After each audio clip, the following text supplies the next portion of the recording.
지난 6월에 발생한 광주 학동 철거 건물 붕괴 참사는 재개발 사업에 얽힌 각종 비리가 드러나는 계기가 됐는데요. KBS는 광주 지역의 또 다른 재개발 구역에서 수상한 철거 계약 정황을 확인하고 이것을 점검하는 연속 보도를 준비했습니다. 먼저 철거 업체가 실제로 하지도 않은 공정을 명목으로 공사비를 받은 정황을 확인해 왔습니다. 양창희 기자의 보도입니다. 축구장 10개 정도의 규모인 광주 북구의 한 재개발 구역. 낡은 주택가였던 곳에 2,400여 세대의 아파트를 짓는 공사가 한창입니다. 재개발 구역에 아파트를 세우려면 원래 있던 주택들과 함께 전봇대와 상수도 등 지상 장애물, 지장물을 먼저 철거해야 합니다.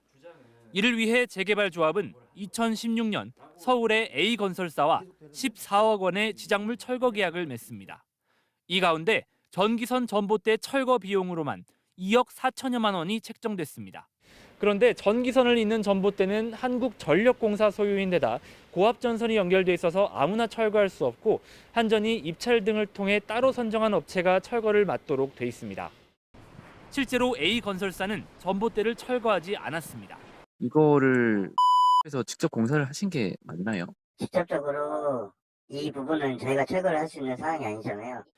해당 조합은 2년 뒤 한국전력 측에 전봇대 60여 개 등의 철거를 다시 요청했습니다. 입찰을 거쳐 실제 철거를 맡은 곳은 광주에 있는 B전기업체. B업체가 청구한 공사비는 조합이 A건설사와 계약한 전봇대 철거비의 3분의 1인 8천여만 원에 불과했습니다.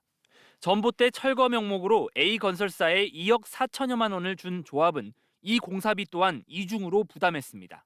계약을 저희가 공시를 하고 투찰 결과 이 업체가 돼서 시공을 받으신 거죠. 업무 범위 자체가 아예 다른데 그 사람들이 저희 전기 쪽 철거 작업을 할 수가. 조합과 A건설사의 계약에는 통신선을 잇는 전봇대 철거 비용도 1억 1천여만 원이 포함되어 있습니다. 그런데 통신선 전봇대 철거 역시 A건설사가 아닌 KT와 SKT 등 통신사가 또 다른 업체에 의뢰해 진행했습니다. A건설사가 하지도 않은 공사들이 계약 범위에 포함돼 계약이 부풀려지며 조합에 손해를 끼쳤다는 지적이 나옵니다. 한전에서도 그것에 대해서 비용 지출이 되고 또 그 건설사에도 지출이 된 걸로 아는데 그렇게 보면 우리 조합원들의 돈이 이중으로 지출되지 않았을까? 재개발 조합은 계약서 내용이 불명확한 부분은 있지만 A건설사가 통신선 철거 비용을 절감하는 등의 역할을 했다며 정당하게 대가를 지출한 것이라고 해명하고 있습니다.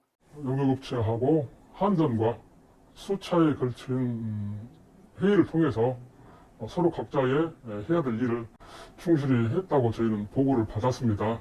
관심을 가지고 또 확인 한번 하도록 하겠습니다.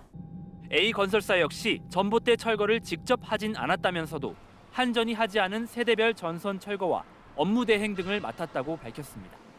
KBS 뉴스 양창희입니다.